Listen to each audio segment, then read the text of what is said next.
Assalamualaikum warahmatullahi wabarakatuh. Selamat pagi, selamat siang, selamat sore, selamat malam sahabat podcast. Bertemu lagi bersama saya Karisma Wiyati Gusti yang akan memandu acara ini. Dan kita akan memasuki episode ke-6 ya, mengenai sharing session berprestasi dan menginspirasi. Jika sebelumnya kita bertemu dengan narasumber dosen-dosen dan juga para tenaga kependidikan yang ada di Fakultas Ilmu Komputer, kali ini kita akan bertemu dengan mahasiswa yang berprestasi nih ya. Ada setelah hadir di samping saya sekarang dua narasumber hebat ya. Yang pertama adalah Mas Christopel Pangaribuan nih ya. Oke, selamat bertemu Mas. Selamat bertemu Bu Karisma. Ya, ini Mas Christopel ini adalah peraih 2 medali emas nih dalam perlombaan paduan suara internasional yang diselenggarakan di Thailand ya. Wow, luar biasa hebat sekali ya. Silakan Mas Christopel untuk memperkenalkan diri terlebih dahulu ya. Oke, terima kasih Bu. Halo Sobat Podcast.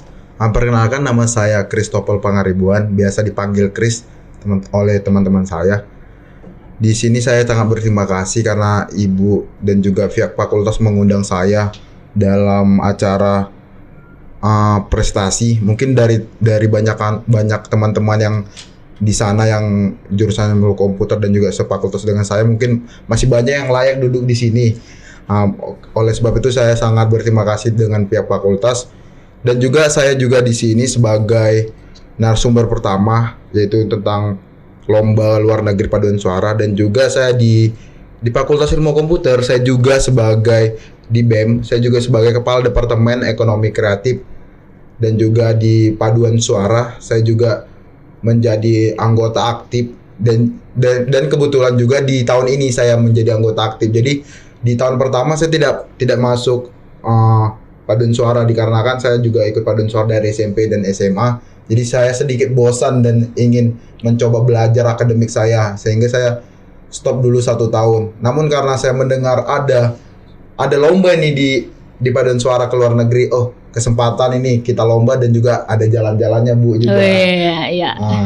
Jadi kayak ada keuntungan beberapa banyak yang saya dapat dari saya ke luar negeri, dan dapat juga berlomba, ketemu orang-orang di luar sana yang sekeren-kerennya dalam bertarik suara. Itu aja sih Bu.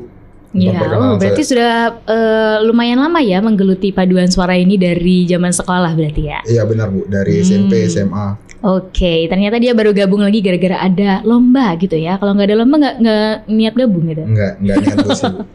Wah, seperti itu ya. Oke, itu dia narasumber pertama kita, luar biasa ya. 2 medali emas dia gondol nih ke FIK. Ke FIK apa Indonesia juga ya? FIK. Iya. Lalu kita ada kedatangan narasumber kedua nih ya, ada Mas Gesang Budiono ya. Halo. Nih beliau adalah peraih sertifikat AAD, Associate Android Developer ya. Dan ini sertifikat itu merupakan level tertinggi di ahli developer Android yang dikeluarkan oleh Google nih. Wow, tepuk tangannya ya. Luar biasa sekali, hebat ya. Oke, silakan Mas Gesang ya untuk memperkenalkan dirinya. Ya, terima kasih atas waktunya. Perkenalkan, nama saya Gesang Budiono, dengan NIM butuh. Ini butuh boleh? Oke, 191 0511 090. Saya berasal dari Prodi Informatika S1 angkatan 2019. Nah, apa lagi ya Bu ya? Ya, kegiatannya sekarang? Kegiatan sekarang semester sudah selesai setelah sidang skripsi ya, sudah selesai sidang skripsi, dan sekarang mungkin kesibukannya sedang mencari pekerjaan aja sih. Oke, ya, ini untuk para para dunia industri ya, silakan lirik mahasiswa di sini yang berprestasi dengan sertifikat AAD. Wah, luar biasa, dari Google lagi ya. Oke, luar biasa sekali. Pada kesempatan kali ini kita bertemu dengan mahasiswa-mahasiswa berprestasi nih ya. Oke. Ya.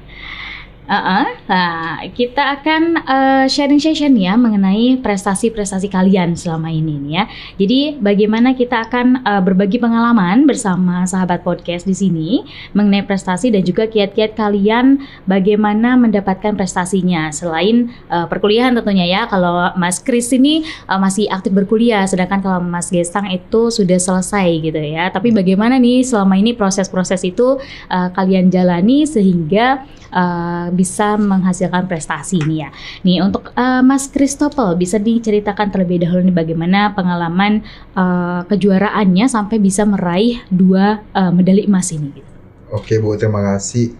Mungkin tadi ketinggalan ya. Saya juga jurusan sistem informasi dan juga D3 sistem informasi, dan juga perjalanan mendapat 2 medali emas ini mungkin karena persiapannya juga panjang banget dan juga sangat kerja keras dan juga semangat untuk dari awal jadi pas awal saya masuk di Padus itu angkatan 2022, kebetulan saya angkatan 21. Di situ Padus membuka anggota supaya mereka masuk ke paduan suara mereka. Di situ saya memutuskan, timbang saya di fakultas juga kadang juga di ilmu komputer, kadang saya suka pusing nih pelajaran mulu ngoding dan juga ngoding. Mungkin saya cari keasikan yang lain supaya bisa menghibur saya. Akhirnya saya memutuskan untuk masuk Padus di tahun 2022. Di awal itu di bulan 11 mereka membuka audisi. Jadi audisi lomba ke luar negeri ke Thailand. Sebelumnya itu di tahun 2019 mereka ini lomba juga ke Singapura waktu itu paduan suara. Jadi kayak udah ada track record mereka untuk lomba di luar negeri. Jadi bukan kali pertama mereka ke luar negeri. Setelah itu saya memutuskan untuk audisi.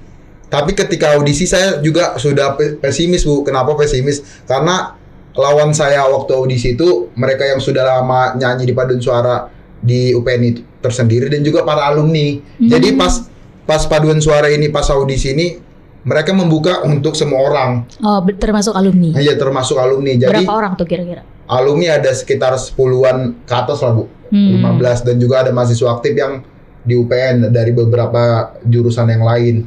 Jadi pas memutuskan itu saya udah yaudah nggak usah lah latihan, yaudah ya nothing tulus saja. Nothing tulus ya. Pasti saya nggak diterima mereka nih. Saya udah pasrah aja pas ketika audisi. Jadi ketika audisi ada pelatih dari luar yang cukup berkualitas, yaitu Kak Kenar, halo Kak Kenar, dan juga ada beberapa tim yang membantu Kak Kenar memilih suara ini pas nggak di paduan suara ini, di lomba ini. Akhirnya saya memutuskan untuk memutuskan untuk audisi. Singkat cerita, pas audisi kan saya juga suara bass 2 ya Bu. Suara bass 2 ketika pas pengumuman itu, pas ketika audisi saya mengeluarkan apa yang saya punya lah, kemampuan yang saya punya ketika lama ini yang saya pelajari terus menerus. Jadi ketika habis audisi ternyata saya dinyatakan lulus. Dinyatakan lulus dari 50-an lebih atau 60 orang yang mendaftar. Saya terpilih menjadi bass 2 di tim itu yang berjumlah 37 orang. Oh, 37 orang. Itu dari 60, fakultas? Dari beberapa fakultas dan juga alumni yang udah kerja. Akhirnya saya diputuskan menjadi anggota dari peserta itu. Dan konsekuensinya itu saya harus tidak liburan Bu. Tidak liburan. Jadi di Januari atau di Desember saya memutuskan untuk tidak liburan dan juga memutuskan untuk berlomba di paduan suara ini untuk ke Thailand nanti. Dan di awal Januari kami latihan Bu. Di awal Januari latihan di mana saya yang beberapa dari mereka udah saling mengenal. Sedangkan saya baru-baru masuk, saya melihat beberapa banyak para senior dan juga para alumni yang datang. Jadi saya sedikit diam, dan juga kebetulan saya kan orangnya aturannya begitu ekstrovert. Ternyata ketika saya bergabung di situ pas awal-awal banget tuh keekstrovertan saya itu tidak keluar. Kikuk dengan ini ya, orang-orang gitu canggung. Iya, orang-orang baru, karena saya berpikir mereka para alumni dan juga udah lama lah di paduan suara ini, sedangkan saya baru tahun pertama dan kebetulan saya terpilih di untuk lomba ke Thailand ini. Itu sih yang membuat saya siapa ini tiba-tiba masuk ke lingkungan mereka. Namun beberapa waktu kemudian dan juga beberapa bulan kemudian ternyata pemikiran saya yang nanti paling saya nanti dicuekin ataupun yang lain, karena saya baru juga masuk paduan suara. Siapa kali ini yang tiba-tiba masuk udah ikut lomba aja ke luar negeri, padahal belum pernah ikut lomba nasional atau juga perwakilan kampus untuk acara-acara UPN yang sebagai perwakilan nyanyi itu sih. Namun beberapa bulan kemudian saya ngerasa para alumni dan juga para senior itu merangkul. Jadi setiap hari saya berpikir paduan suara itu habis pulang latihan langsung ke rumah. Rupanya mereka habis pulang latihan juga sedikit kumpul-kumpul bersama dan juga pergi nongkrong dan juga membahas gimana nih untuk pendanaan, gimana nanti kita lomba di sana, bagaimana strategi kita supaya bisa dapat menang di sana. Jadi kayak mau menyatukan visi dan misi lah, apa sih niat kalian untuk masuk ke paduan suara ini dan juga lomba ini, itu sih. Oke, baik. Jadi kekeluarganya sudah mulai terbangun ya dari situ. Berarti latihannya tuh dari Januari sampai akhir Juli, Bu. Akhir Juli, wow. Ya, setiap hari. Wah, luar biasa ya. Karena kebetulan kan kami juga ada konser ya, Bu ya. Waktu itu konser di bulan Juli kemarin, tanggal 25. Di situ ada juga konser di Kebayoran. Jadi dia gabung, beda penyanyi untuk lomba keluar negeri yang ke Thailand itu sama penyanyi untuk konser nanti. Jadi yang untuk lomba ke Thailand nanti diwajibkan untuk ikut nyanyi juga di konser itu. Jadi jadi dia double, Bu. Jadi kayak setiap hari kita latihan, setiap malam kalau misalnya ada libur tanggal merah tetap juga latihan, nyanyi lagi. Oke. Dan juga cuman paling libur itu di hari Jumat. Itu cuman 1 hari yang diberikan para pelatih, dan juga di hari Minggunya juga kami mengumpulkan dana dengan ngamen, Bu. Sambil latihan sambil ngumpulin dana. Iya, Bu. Di hari Minggu kami ngamen ke setiap gereja di Pondok Indah, di Kebayoran. Jadi banyak usaha yang telah kami bangun untuk berjuanglah untuk bisa lomba ke Thailand ini, dan juga mereka menyelenggarakan di Chula University ya, Bu. Di mana kan universitas terbaik lah kalau saya lihat di Google ataupun juga yang lain. Chula termasuk 10 universitas terbaik di Asia lah. Jadi kayak wow, ini keren nih. Jadi kita pergi ke Thailand, kita sekalian lomba, sekalian ngeliat gimana sih universitas yang bagus ya di Thailand nanti, itu sih, Bu. Wah, luar biasa ya effortnya, dan terbayarkan gitu ya, dengan semua tidak libur, apalagi tidak jalan-jalannya udah sekalian ditemblokin gitu ya di Thailand. Oke, menarik sekali nih Mas Christopher ya. Sekarang kita beralih ke Mas Gaesang. Bisa diceritakan nih Mas pengalaman ataupun perjalanannya bagaimana bisa sampai mendapatkan sertifikasi dari Google? Oke, baik. Mungkin dari awalnya itu saya waktu itu semester 6 ya. Nah, semester 6 itu kita mulai mencari MBKM ya. MBKM atau MSIB. Nah, waktu itu ada MSIB itu bernama Bangkit Academy. Nah, waktu itu kalau nggak salah itu adalah penyelenggaraan kedua Bangkit Academy, jadi batch 2-nya gitu. Nah, di situ saya ngelihat ada 3 learning path ya, Bu. Ada machine learning, ada cloud, ada Android. Nah, kebetulan saya belum nyentuh banget nih Android nih, belum sama sekali nyentuh Android. Makanya saya ambil itu karena ini kayak kesempatan aja gitu buat mencari hal baru di luar kampus, dan hal baru itu benar-benar baru buat saya juga gitu. Nah, terus dan itu salah satu reason saya ngambil Android itu juga karena ada mata kuliah Android programan mobile, ya kan? Nah, itu bisa dikonversi dari MSIB tersebut. Jadi sekalian ngambil itu dan dapat konversi juga. Nah, dan terus saya juga masuk nggak sendiri ke Bangkit Academy. Itu saya bareng teman-teman saya. Halo teman-teman pejuang. Berapa orang yang masuk? 10. Wah, banyak lebih, juga. Ya. Tapi nggak semuanya ya? Nggak semuanya Android. Android saya dong. Oh, sendiri? Iya, sendiri. Oke, tapi justru ngambil yang kalau orang kan tuh ngambil yang saya biasanya di bidang itu, terus saya akhirnya terjun ke bidang itu. Tapi kamu justru kebalikan ya? Biasanya nggak ngambil itu, sekarang mau nyobain gitu, ngambil ini ya. Luar biasa ya. Karena Bangkit itu sendiri sudah jelasin dari awal, untuk masuk itu tidak perlu masuk ke IT dulu. Karena memang dari kurikulum dari Bangkit Academy ini itu memang diajarin dari scratch banget, dari cara nulis Kalau istilahnya dari cara nulis itu udah diajarin banget. Oh, dari awal. Iya, dari awal banget. Jadi untuk yang belum tahu banget tentang IT atau belum pernah ngoding sama sekali, itu jangan berkecil hati, tetap bisa ikut Bangkit Academy ini. Nah, lalu setelah diterima itu ada pengumumannya. Setelah diterima kita diberikan course online. Kalau Android itu menggunakan platform decoding. Oke, decoding. Nah, kalau machine learning dan cloud computing itu menggunakan Coursera. Nah, itu kita cara belajar dalam Bangkit Academy itu self learning. Jadi kita belajar sendiri, tidak ada bukan nggak ada bantuan. Bantuannya ada, cuman kayak ada sesi pertemuan kayak kuliah gitu. Yeah. Itu 1 minggu sekali. Tapi ngebahas semua satu course langsung full pack gitu. Jadi kita diberikan waktu, ada deadline-nya gitu. Setiap course itu berapa minggu. Nah itu setelah itu kita barulah melakukan pertemuan untuk membahas lagi. Remind. Ya, remind seperti misalnya tips and trick yang kalian yang kita bisa use untuk course di sini atau materi ini gitu.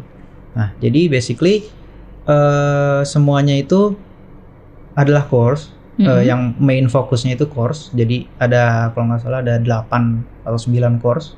Itu harus diselesaikan. Lalu kita punya namanya capstone project. Nah, capstone project ini ada 2 jenis. Yang pertama itu product based. Nah, product based itu kita bikin sebuah aplikasi yang menggabungkan 3 learning path yang ada di Bangkit Academy, yaitu machine learning, cloud, dan Android. Iya, itu harus ada dalam satu tim. Oh, di project gitu, di dalam project. Iya, betul. Nah, capstone ini kalau nggak salah 1 atau 2 bulan pengerjaannya. Itu mulai dari menemukan ide, mencari permasalahan, menemukan ide segala macam, produksi, terus lalu ada revisi segala macam gitu. Nah, sampai nanti di top 50 ada julukan namanya top 50, itu mendapat bukan pendanaan, dapat gelar top 50 aja. Nanti di top 15 baru dapat pendanaan dari Bangkit Academy-nya. Itu untuk top 15 capstone project dari product base. Nah, ada lagi salah satu lagi itu company base. Nah, company base itu kita seperti magang ke company. Jadi company memberikan masalah, misalnya masalah waktu itu bagaimana cara mendeteksi humidity di sebuah di sebuah lingkungan agar bisa dilihat dari aplikasi. Nah, kita bikinlah solusinya. Kita bikin seperti proposal. Nanti bakal diterima atau tidak di sebuah company itu. Oke, berarti itu harus memilih salah satunya atau dua-duanya? Memilih salah satunya. Kamu milih yang mana? Kita bisa milih dua-duanya. Tapi saya milih company tapi tidak diterima. Jadi kita langsung kerjain langsung product base-nya. Oke. Nah, setelah capstone barulah kita ditentukan oleh Bangkit apakah kita layak untuk mendapatkan sertifikasi dari Google tersebut. Gitu. Jadi kamu sudah menyelesaikan langsung dapat gitu sertifikatnya itu? Iya, langsung dapat kalau saya. Iya. Canggih ya, langsung tuh cet gitu. Iya, betul. Ini udah ada nih sertifikatnya ya. Berarti tapi teman-teman kamu yang lain dapat juga? Teman-teman yang lain alhamdulillah dapat semua. Untuk yang machine learning dan cloud computing. Iya, dapat semua. Wah, ya luar biasa nih ya. Sebenarnya mahasiswa-mahasiswa kita tuh punya potensi yang luar biasa. Yang satu nih kalau misalnya dibilangnya ini 2 sisi yang berlawanan gitu. Kalau ya dalam sisi segitunya ada otak kanan dan otak kiri. Jadi kita ngomongin seninya, kita ngomongin berpikirnya gitu ya, coding gitu, khasnya FIK gitu. Tapi ini keluar jalur. Tapi nggak apa-apa ya. Tapi nggak apa-apa karena setiap orang keren. Setiap orang tuh punya kelebihannya masing-masing berbeda. Kalau misalnya nggak terlalu jago di coding gitu ya di hal yang lain juga tentu bukan berarti tidak boleh berprestasi kan ya, seperti itu ya. Luar biasa, menginspirasi sekali nih ya. Nih tadi kan sudah diceritakan ya bagaimana perjalanan hidup kalian yang ternyata wah lumayan ya, dari semester 6 terus tapi lumayan 2 semester bisa bisa istilahnya expert gitu. Wah, expert. Bisa jadi seorang ahli gitu ya. Dan kalau misalnya Christopher dari sebelumnya dari zaman sekolah udah mulai, terus dia gabung lagi dan latihan selama setiap hari gitu, seperti itu, effortnya banyak banget. Tapi dia juga bisa berhasil ya. Jadi dua sisi ini berbeda, pengalamannya juga berbeda, tapi hasilnya sama-sama luar biasa dia. Ini bagaimana nih dengan setiap perjalanan yang dilalui gitu ya, buat Mas Christopher, bagaimana agar bisa tetap fokus sama kuliahnya? Bagaimana tuh ya? Oke Bu, berbicara tentang fokus kuliah. Tapi kan kebetulan juga saya di BEM juga ya Bu, dan juga saya juga di Padus. Mungkin banyak menyita waktu saya. Ada tiga organisasi dan juga ada 3 prioritas yang harus diprioritaskan. Yang pertama, prioritas yang harus kita bertanggung jawab ke orang tua, yaitu kuliah. Yang dimana kebetulan saya anak rantau nih Bu. Saya dari Sumatera rantau ke Jakarta dan juga dikuliahkan oleh orang tua, dan juga saya harus bertanggung jawab dengan kuliah saya, dan juga saya harus bertanggung jawab dengan saya memutuskan untuk masuk Padus dan juga BEM, saya harus bertanggung jawab dengan dua-duanya, dan juga tidak ada yang harus ditinggalkan. Kalau bisa bercerita tentang pendidikan atau juga akademik, jujur saya di kelas juga cukup aktif, dan juga ada beberapa mata kuliah saya mungkin ibu yang ngajar di perkuliahan saya di pemrograman, dan juga ada juga di beberapa dosen-dosen yang lain yang mengajar di tempat saya. Saya cukup anak yang aktif, sehingga saya juga ada beberapa kali diikut pengabdian oleh beberapa dosen. Jadi kayak akademik saya tuh saya ngerasa balance aja Bu. Cuman di awal, karena di awal banget tuh saya jujur FIK bukan keinginan saya untuk masuk ke FIK. Terjebak Anda. Terjebak Bu. Jadi kayak ceritanya udah terjebak, nggak mungkin saya lari.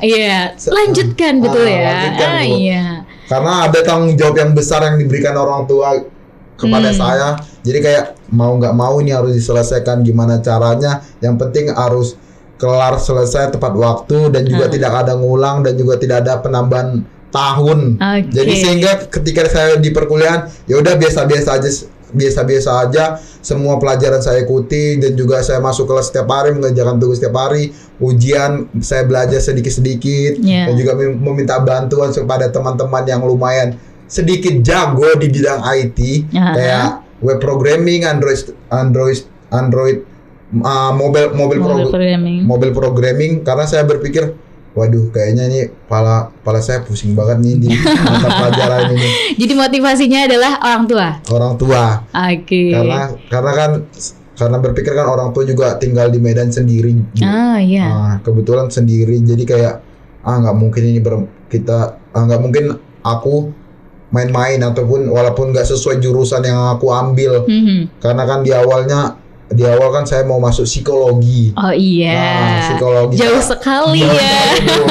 Saya udah mau ngambil psikologi, tapi apa daya kampusnya tidak menerima saya. Akhirnya jalani aja. Yang penting kan kita jalani, berusaha, dan tetap berprestasi kan ya. Oke ya, berarti tipsnya fokus dari Mas Christopher adalah jalani aja, dan tentunya berbuat semaksimal mungkin ya, apapun hasilnya ya itu rencana Tuhan, betul? Benar. Paling intinya sih ini sih, walaupun teman-teman podcast ataupun sobat-sobat podcast lagi berpikir aku nih salah jurusan, aku nih orang tuaku selalu menjuruskan ke jurusan ini tapi tidak sesuai dengan harapan kita. Pasti teman-teman berpikir yaudah nyerah aja begini, ataupun memutuskan untuk pergi ke fakultas lain ataupun universitas lain. Mungkin teman-teman harus berpikir, mungkin Tuhan ataupun orang-orang yang di sekitar kita mengajurkan ke sini. Mungkin itu udah rencana dari Tuhan. Mungkin kita nggak tahu ke depannya mungkin seperti apa dan juga kita seperti apa, dan juga mungkin dari pernyataan ataupun dukungan dari orang lain itu bisa menjadi berkat bagi kita. Mungkin nanti kita bisa sukses di bidang yang lain dan juga kita udah mempunyai kemampuan dan pengetahuan di bidang IT sedikit dari teman-teman orang yang di luar sana. Oke, ya kalian tidak tahu juga ya bahwa dosen-dosen juga banyak yang tersesat awalnya gitu ya. Awalnya tersesat tapi daripada tidak berguna lebih baik dilanjutkan saja gitu ya. Oke ya, itu. Tapi bagaimana dengan Mas Kaisang nih? Apakah bagaimana tipsnya biar fokus apalagi sudah selesai skripsinya gitu ya? Bagaimana bisa fokus dan motivasinya apa gitu ya? Oke, mungkin waktu mengikuti MBKM Bangkit Academy dulu itu kita saya hanya mengambil 2 mata kuliah, jadi nggak terlalu berantakan lah antara kuliah dan MSIB tersebut. Jadi dan salah satu motivasi saya adalah ya sertifikasi itu. Sertifikasi itu adalah motivasi saya harus dapat itu dari awal itu saya sudah bilang. Kalau saya nggak dapet ini, percuma saya ngikut ke program ini gitu. Nah, makanya saya di situ dan saya ini night owl ya. Jadi bangunnya agak siang, terus tidurnya tuh hampir pagi. Hampir pagi, ya biasa ya biasa. Itu ya. Nah, saya itu ngerjain course itu dari jam 9 malam sampai jam 3 pagi. Iya. Itu tuh ngerjain doang. Ya biasa orang-orang apa sih programming gitu ya yang bergerak di coding pasti nyarinya jam malam gitu kan. Iya betul. Yang pertama karena sepi dan gak ada gangguan dari luar. Itu jadi lebih fokus lagi. Itu mungkin salah satu tips ya dari aku, mungkin kerjain course kalau bisa jangan lama-lama. Kayak sejam, terus kalau nggak paham ya udah lanjut aja dulu.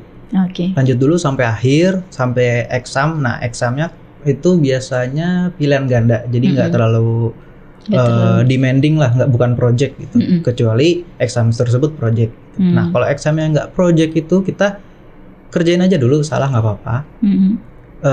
Kita coba lagi, kita baca lagi, kita pahamin lagi. Nah, itu mungkin lamanya di situ. Jadi untuk ngejar deadline itu kita kelarin dulu walaupun nilainya jelek, tapi nanti kalau untuk project kita harus mengerti banget komponen tersebut gitu loh. Fungsi-fungsi dari misalnya di Android itu kayak seperti fragment segala macam, gitu kita harus ngerti banget untuk mengerjakan projectnya kan.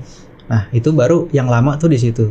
Yang belajar yang bener-bener gitu ya. Iya, benar-benar belajarnya itu di situ. Untuk ngerjain course awal-awal itu ya udah baca aja dulu. Oh, nggak ngerti ya udah lanjut gitu. Oke, berarti kita punya benang merah nih dari dua-duanya. Lanjut aja dulu gitu ya. Urusan nanti. Oke lah, kita urusan akan urusan nanti gitu ya. Yang penting kita jalani yang sekarang gitu ya. Dan salah satu tips lagi, jangan takut untuk mencoba sih. Jangan takut. Misalnya kalau di Android itu kita kan pakai Kotlin ya. Nah, Kotlin itu lebih simpel dari Java tapi kompleksitasnya itu sama. Jadi misalnya kita ngerjain suatu project dan itu gagal terus. Itu jangan stop.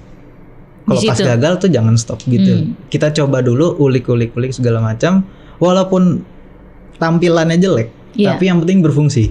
Itu yang penting itu dulu. Bagus tapi masih error gitu ya. Daripada lama kita bikin layout, kita bikin gambar, warna segala macam, fungsinya dulu kita jalanin. Nanti dipercantik. Nah, betul. Tinggal di gambar lah. Gitu. Oke, ya itu yang penting dia jalan dulu. Fungsinya baik, tujuannya udah tercapai, nanti urusan mempercantik bagian belakang. Iya, betul. Intinya jalanin dulu ya, Bu. Ya, intinya jalani aja dulu. Tagline kita hari ini adalah jalani aja dulu ya. Bisa jalan dulu. Oke, ya itu dia nih motivasinya kalau ini orang tua, Mas Kris, kalau Mas Gesang ternyata adalah justru sertifikasi itu sendiri gitu ya. Udah punya goal dari awal seperti apa gitu. Sudah terencana sepertinya ya.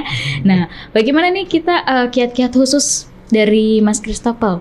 Kiat-kiat khusus terlepas dari saya mendapat 2 medali nih, mungkin banyak juara dan juga kemenangan-kemenangan yang mahasiswa-mahasiswa FIK yang telah mereka raih. Mungkin dari kiat-kiat dari saya yang pertama, mungkin teman-teman sering overthinking kemana sih arah hidupku dan juga arah karirku ini kemana sih? Iya. Karena beberapa kali juga saya berpikir itu setiap malam, berpikir bener nggak sih aku nanti bisa jadi sesuatu hal yang bisa membanggakan orang tua? Mungkin bisa nggak sih aku bisa menjadi orang yang bisa bermanfaat bagi orang-orang banyak dan juga keluarga aku?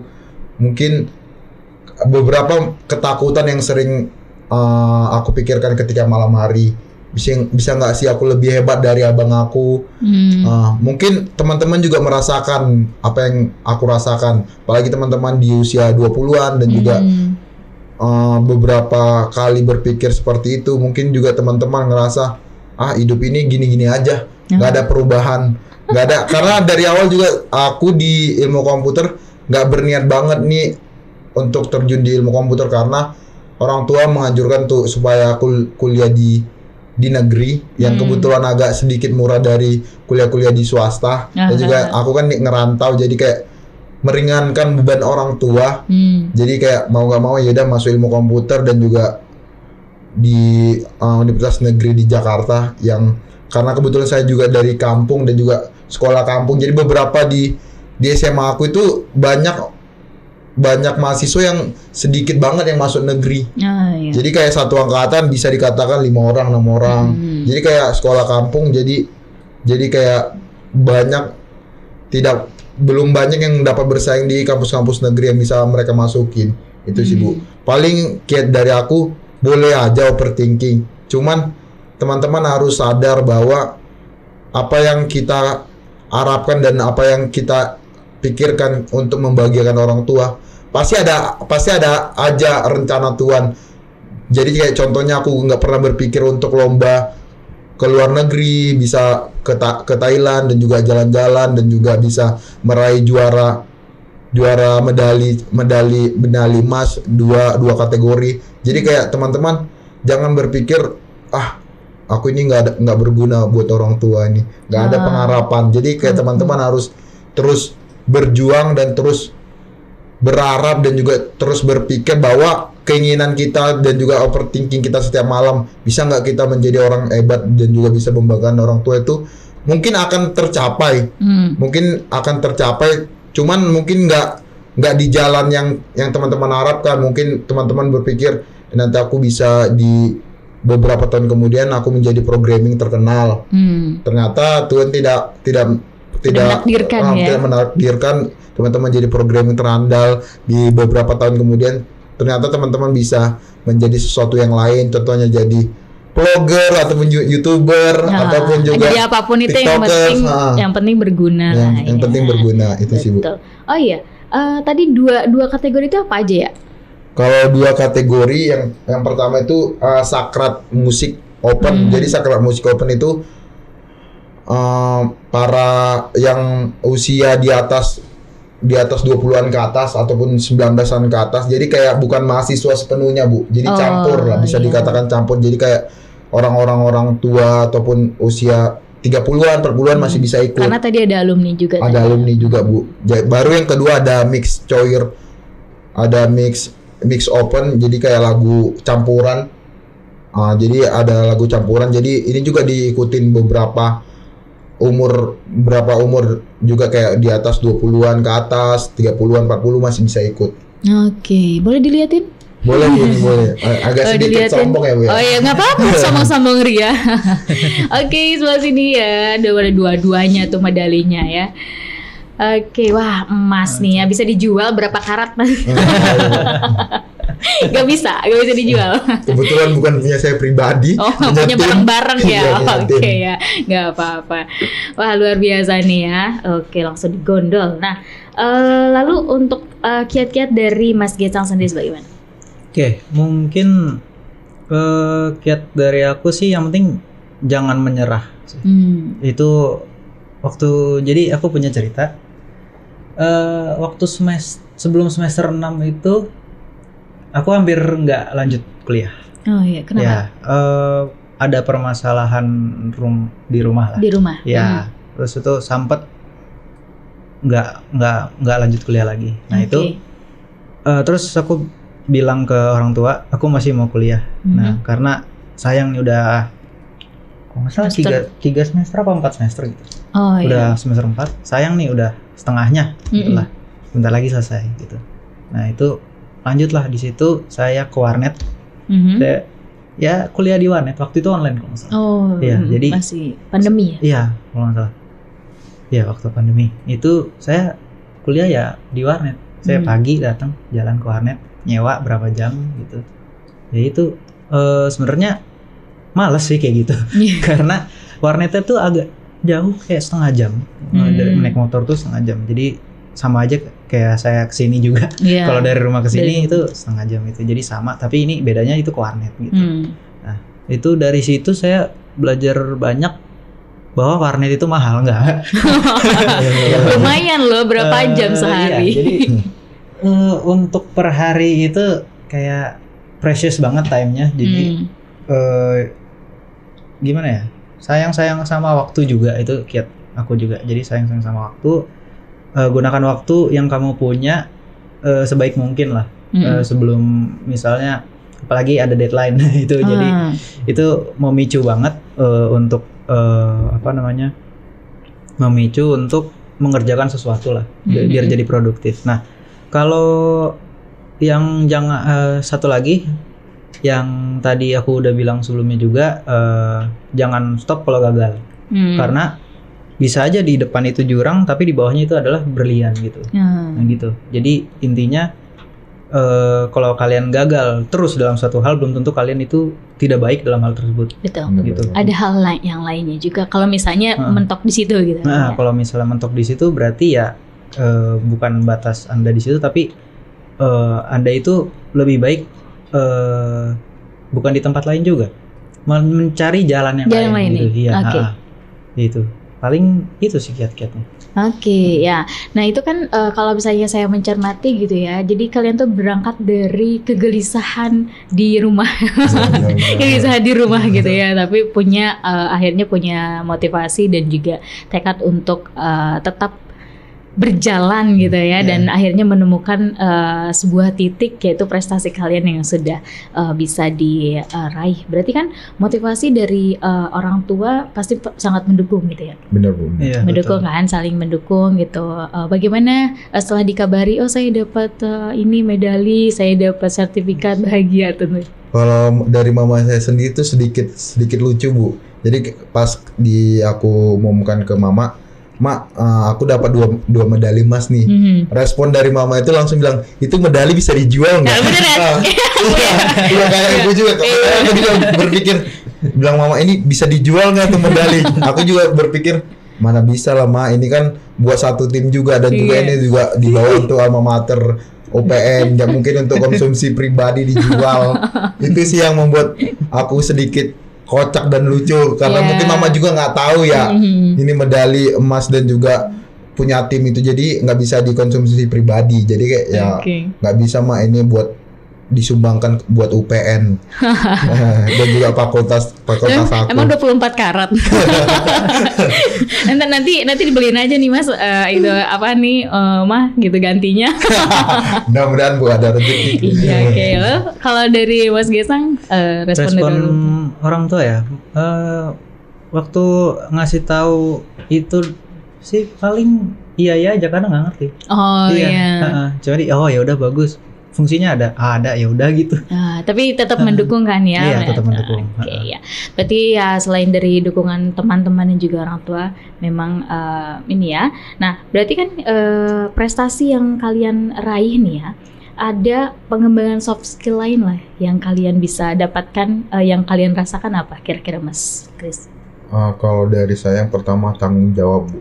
Tanggung jawab dengan suara kita, karena kan tanggung jawab juga suara per tim kan Bu. Soalnya kan kita bertanggung jawab sama tim. Karena awal-awal saya tuh jujur saya belum serius untuk latihan. Jadi kayak beberapa bulan baru serius. Karena saya ngerasa tiap hari latihan, tiap hari saya harus tidak bisa jalan-jalan sama teman-teman, dan juga kadang tugas saya minta tolong, ajarin saya, dan juga kadang pelajaran kan kadang ada yang tertinggal. Jadi kayak usaha ini udah banyak banget, ditambah lagi kayak duit saya keluarkan juga Bu, dan juga saya tiap hari Minggu saya saya harus ngamen ke gereja-gereja untuk bisa lomba lah. Jadi kayak perjuangannya bercampur banyak dan banyak banget karena dari pengorbanan ini saya kayak belajar bertanggung jawab. Jadi nggak bisa kayak tujuannya awal untuk lomba ke sana awalnya ya udah kita kasih 50% aja ke latihan ini karena aku ngerasa gitu ya. Tapi saya ngelihat dari teman-teman saya yang setiap hari berjuang, rela pulang kerja, yang alumni pulang kerja jam 6 rela dari jauh mereka untuk meluangkan waktunya datang untuk latihan KPN. Jadi kayak ngerasa ya nggak bisa kayak gini, saya harus latihan benar-benar nih untuk karena udah banyak yang dikorbankan. Itu sih yang pertama bertanggung jawab. Yang kedua itu sih kekeluargaan sih, saya dapat soft skill kekeluargaan di situ karena saya ngelihat mereka begitu antusias untuk merangkul dan juga kami kadang bisa cerita tentang hati ke hati, misalnya pengalaman kalian gimana awal masuk Padus, gimana perjuangan yang kalian rela berkorban untuk tim ini. Jadi kayak di sana kekeluarganya besar banget. Jadi kayak kita untuk meluapkan isi hati kita yang mungkin kita pendam dan juga kita nggak cerita ke teman-teman yang mungkin yang kita ngerasa kayaknya dia nggak bisa menerima perasaan saya ini. Jadi mereka bisa menampung. Itu sih dari kekeluargaan itu saya dapat belajar. Baru banyak sih yang soft skill yang diambil kalau misalnya di paduan suara yang saya ikutin lomba ini, dari bertanggung jawab, rela berkorban, dan juga menahan emosi. Karena kan kadang kan misalnya latihan, kadang kan salah terus. Kadang kan suara kita gimana sih nih suara bass, nggak udah diajarin beberapa kali tapi nggak bisa. Itu kan kita menahan emosi. Kadang teman kita mukanya agak lain ngelihat kita kan, masa dia udah beberapa kali sih diajar masa nggak tahu. Itu sih banyak yang perlu ditahan emosi dan juga dapat memaklumin orang lain. Kayak misalnya moodnya lagi nggak enak, lagi latihan kita berusaha untuk yaudah mungkin di hari ini tidak baik-baik saja, yaudah kita diemin aja. Jadi banyak sih yang soft skill yang diambil sih dari Padus ini. Yang saya katakan tadi itu sih Bu. Oke, ya jadi lebih ke rasa gitu ya yang diinikan. Kalau Mas Gesang bagaimana? Oke, mungkin soft skill yang paling utama aku dapat dari Bangkit Akademia itu berbahasa Inggris. Oke. Karena full itu satu sesi dan sesi-sesi lainnya yang ada pertemuan segala macam itu full dalam bahasa Inggris. Wow. Ya, jadi itu di situ sangat membantu banget ngelatih speaking dan listening. Writing nggak terlalu lah. Karena kita juga nggak banyak nulis gitu kan. Kita isinya project segala macam. Ya, sama soft skill mungkin sama kayak Mas Christopher, yaitu tanggung jawab. Karena kita juga punya tim capstone kan. Karena itu nilai satu tim itu sama semua. Jadi ya tanggung jawab dalam tim untuk menyelesaikan project. Terus tanggung jawab juga ke diri sendiri sih, lebih paling tinggi itu ke diri sendiri karena progres kita itu dilihat sama mentor kita. Dan mentor itu kita berdampak ke mentornya juga. Jadi kalau kita nggak lulus, mentor dimarahin. Gitu. Jadi kita punya tanggung jawab banyak lah di situ. Dan mungkin soft skill lainnya ini sih lebih ke komunikasi antar tim. Ya. Menggunakan bahasa Inggris gitu. Udah ini ya lidahnya udah fasih kayaknya. Ya sedikit. Tapi ya alhamdulillah ya, berarti dari yang kalian usahakan dan juga ikuti berdampak positif juga untuk diri ya. Lalu bagaimana apa sih dukungan dari fakultas? Kalau dari fakultas kebetulan saya kan masuknya jalur UKM ya Bu. Iya. Jalur UKM jadi atas nama universitas. Jadi surat tugas yang saya dapat itu dari universitas. Jadi waktu saya ikut paduan suara ini dan juga lomba ke Thailand itu, dari universitas mendukung sangat besar dari dana. Cuman bisa disayangkan mungkin lagi masa-masa pemulihan keuangan mungkin dari universitas nggak semuanya diberi mereka untuk biaya ke sana karena dari RAB-nya cukup lumayan besar Bu. Jadi makanya dari beberapa dari kami kan ada yang ngamen, ada yang juga jualan, ada juga ke tempat-tempat lain untuk ngasih proposal dan juga partnership, sponsorship gitu. Jadi dari universitas memang sangat mendukung dari penyediaan makanan dan juga tempat kami latihan. Jadi kan waktu UTBK atau tahun sekarang apa sih Bu dikata UTBK ya? UTBK. Jadi kami kan nggak bisa latihan di sini ya Bu. Jadi kayak kami disediakan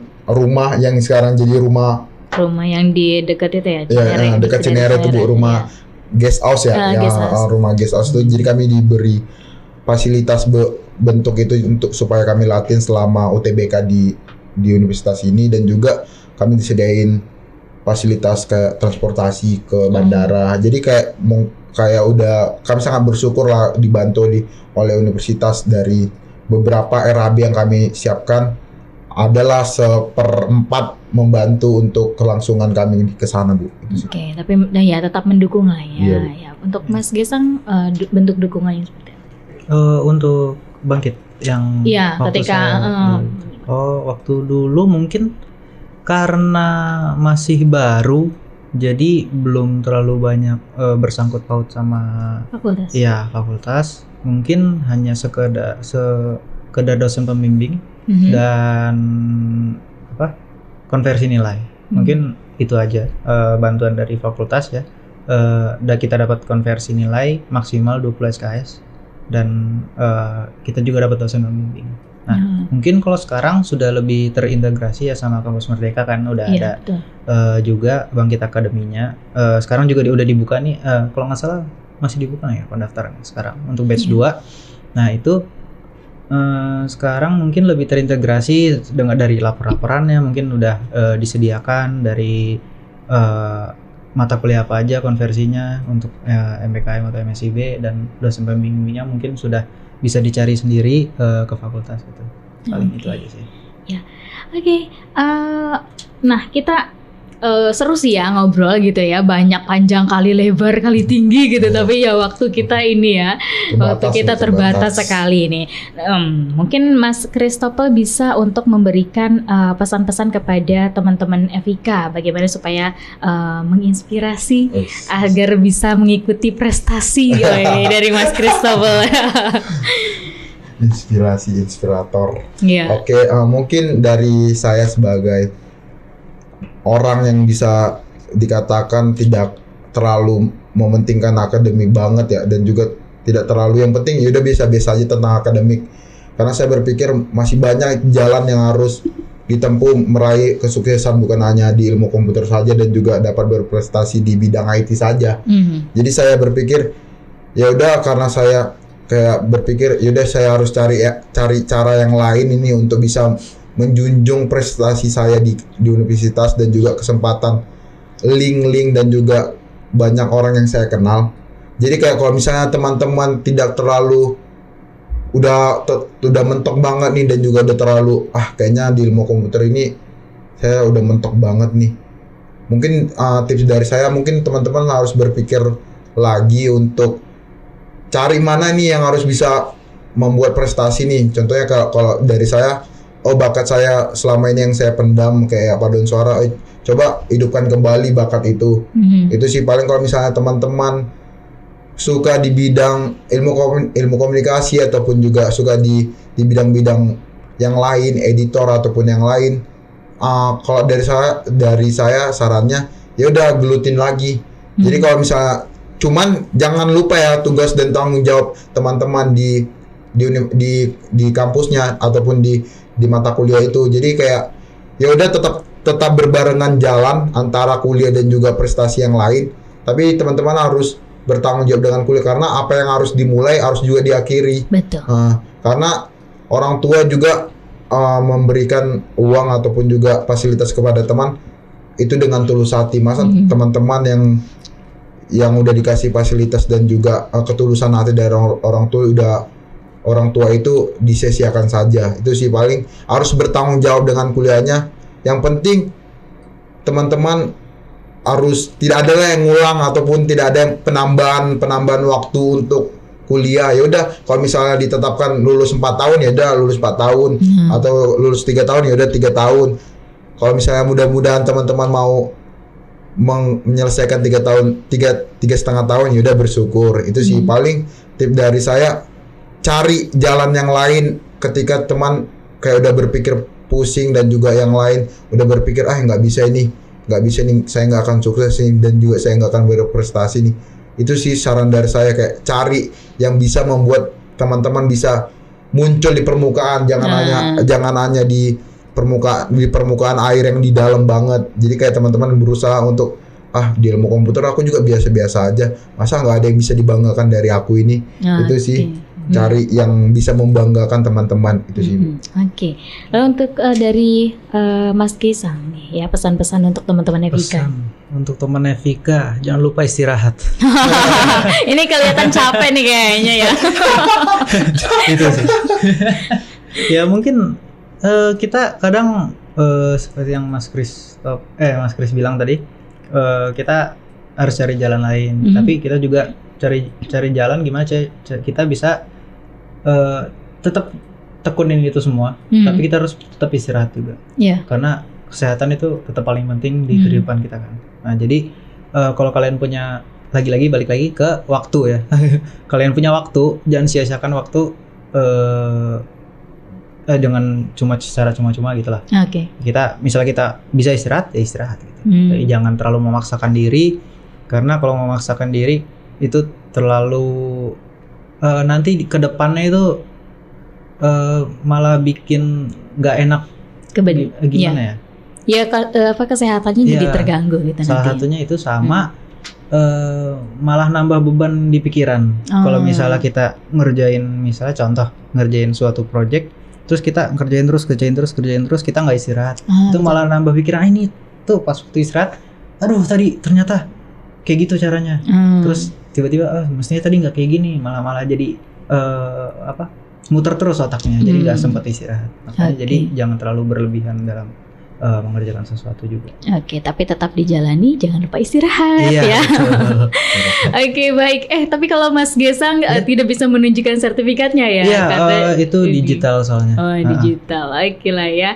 Baik, seru sekali ya dengan para mahasiswa berprestasi ya, meskipun sebentar lagi sudah bukan jadi mahasiswa, sudah menunggu wisuda ya. Menunggu wisuda. Baik, semoga sukses Mas ya, mendapatkan pekerjaan yang yang sesuai lah ya.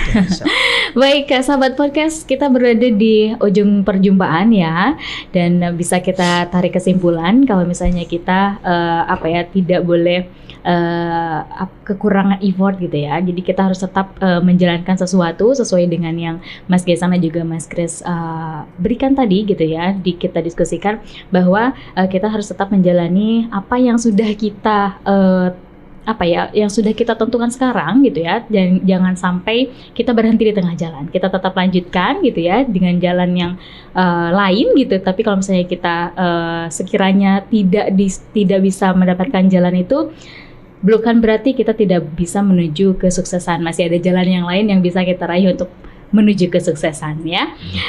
Baik, terima kasih untuk kehadirannya Mas Christopher dan juga Mas Gesang ya.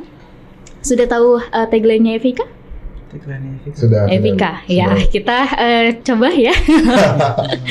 Ya itu bisa di di situ ya. Jadi kalau saya bilang Evika agen perubahan ya, Evika berintegritas, Evika melayani ya. Baik, sebelum kita mengakhiri perjumpaan kita kali ini ya, kita akan seperti biasa memberikan tagline-nya Evika. Evika agen perubahan, Evika berintegritas, Evika melayani. Terima kasih sahabat podcast yang sudah meluangkan waktunya gitu ya untuk mendengarkan diskusi kita kali ini. Kita akan berjumpa lagi di episode berikutnya. Dan mohon maaf jika ada kesalahan ataupun salah-salah kata dan pembicaraan kita yang mungkin bisa melukai hati ataupun tidak enak ya. Baik, kita akhiri podcast kita di episode 6 kali ini. Selamat pagi, selamat siang, selamat sore, selamat malam. Assalamualaikum warahmatullahi wabarakatuh. Salam sehat, salam bela negara. Dadah.